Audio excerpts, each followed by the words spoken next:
Salut les amis, bienvenue sur votre plateforme. J'espère que vous allez bien. Quant à moi, ça va bien pour le moment.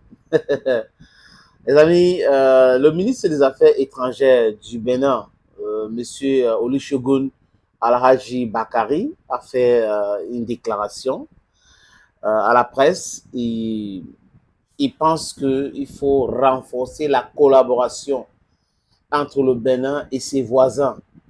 Je suis totalement d'accord avec lui. Mais ce qui se passe actuellement, il ne faut pas non plus aussi oublier ou ce qui s'est passé. Parce que la sécurité aussi de ses voisins est plus importante que cette collaboration. Oui, cette collaboration renforcée.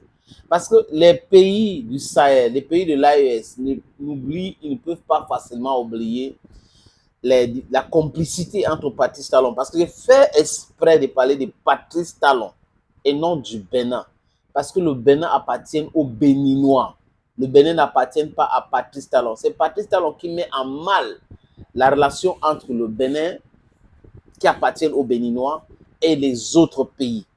La complicité de déstabilisation de Patrice Talon vis-à-vis des autres États, c'est ce que Abdraman Tchani dit clairement. C'est ce que Ibrahim Traoré dit clairement. On accuse Patrice Talon vertement par rapport à tous ces manigances et tout ça, sa relation incestueuse avec la France. Patrice Talon, c'est le président qui reçoit un général qui parle de la recolonisation de l'Afrique. Il le reçoit à Cotonou. Peut-être qu'ils sont en train de mettre en place la stratégie pour la recolonisation de l'Afrique. Donc, à partir de là, les amis, les voisins de Patrice Talon ont le droit de se protéger. Chacun a le droit de se protéger contre les agissements de ce monsieur et ses soutiens. Il ne doit pas se laisser faire parce qu'après, demain, ça peut être trop tard. Vous savez très bien que l'année passée, ce qui s'est passé, c'est passé. On a enlevé Bazoum au pouvoir, qui était une très bonne chose. C'était vraiment quelque chose de formidable que le peuple du Niger avait fait. Parce que ce monsieur Bazoum était un danger pour la cohésion du Sahel et un danger pour la cohésion de l'Afrique. Parce que l'Afrique qui est déstabilisée dans le Sahel, c'est tout l'Afrique. Hein. On divise l'Afrique en deux, on déstabilise. Il ne peut pas avoir un réel développement. Il y aura du terrorisme du côté de la Mozambique, à Mombasa, au Kenya, et un peu partout, c'est la déstabilisation. C'est ce que l'Occident a toujours voulu. Et avec la complicité de certains sous-préfets, de certains dirigeants africains qui pensent que ils sont plus intelligents, ils sont au but de leur personne parce qu'ils ont engagé les millions de façon frauduleuse. Donc, du coup, ils pensent qu'ils peuvent dire tout, on doit écouter et tout. Un homme qui a été homme d'affaires, qui a eu l'argent, qui devient président, donc il pense qu'il est un dieu. Mais là, il est un être humain. Le sang coule dans ses veines, comme ça coule dans les veines de tout le monde. Et M. Talon quitte le pouvoir l'année prochaine. J'espère que M. Olusegun Bakari comprend cela. Et ces voisins-là ont vu les manipulations de la CEDEAO. Dieu merci, ils sont partis de la CEDEAO. Donc leur retrait a été acté déjà par les chefs d'État le 15. Les chefs d'État de la CEDEAO se sont réunis à Abuja et ils ont compris. Après, on dit, bon, on les donne 6 mois pour voir. Après, c'est le retrait. C'est le retrait et c'est total. Les pays sont souverains. Ils sont entrés, c'est-à-dire que les pays là, le Burkina Faso, le Niger et le Mali sont les pays fondateurs de la CEDEAO. Et ils ont créé la CEDEAO.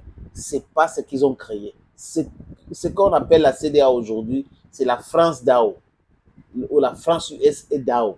Ça n'a rien à voir avec la CEDEAO. Donc, les amis, renforcer la collaboration entre les pays africains, c'est quelque chose de bien. Je vous raconte une petite histoire.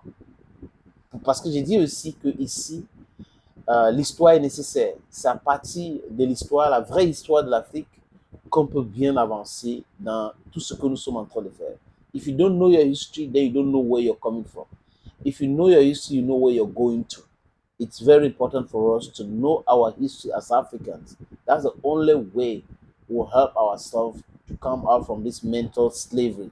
We are forced to live in this mental slavery because we don't know the real history of Africa. Bon, les amis, en 63, quand la création de l'Union, l'organisation de l'unité africaine continuait dans la tête de certains jeunes dirigeants africains. Ils se sont rencontrés dans Addis Abeba, en Éthiopie. Et là, je vous cite les pays, hein, les pays qui étaient pour le démantèlement des frontières. Démantèlement des frontières. Le Maroc était pour le démantèlement des frontières. L'Algérie était pour le démantèlement des frontières. La Tunisie était pour le démantèlement des frontières. L'Égypte était pour le démantèlement des frontières. La Libye était pour le démantèlement des frontières. Le Ghana était pour le démantèlement des frontières. D'ailleurs, pour ceux qui connaissent bien l'histoire du Ghana et le Togo savent que c'était un pays. C'était un pays, c'est comme le Cameroun qui avait été divisé par les Anglais et les Français. C'était exactement la même chose du côté du Ghana. Le Ghana était l'empire ghanéen, il y avait le Togo dedans. Donc, les Allemands ont perdu la guerre parce que c'était les colonies allemandes, comme le Cameroun aussi, et les Français et les Britanniques ont divisé en deux. Et la France a toujours refusé l'unité des pays africains. Et des dirigeants à cette époque-là, qui étaient sous l'emprise de la France, n'acceptaient rien à ce qui concerne l'unité des peuples. Ils ne voulaient pas, parce que la France ne voulait pas gérer les grands territoires. Vous comprenez très bien cette démarche. Voilà des gens qui ont pensé. Maintenant, la grande majorité des pays colonisés par la France étaient contre. Donc, ils ont influencé d'autres.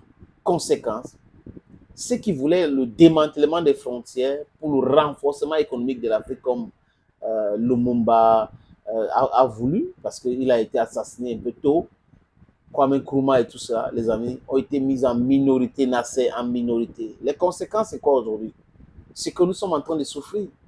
Parce qu'on ne peut pas être dans un continent qui était d'abord un pays.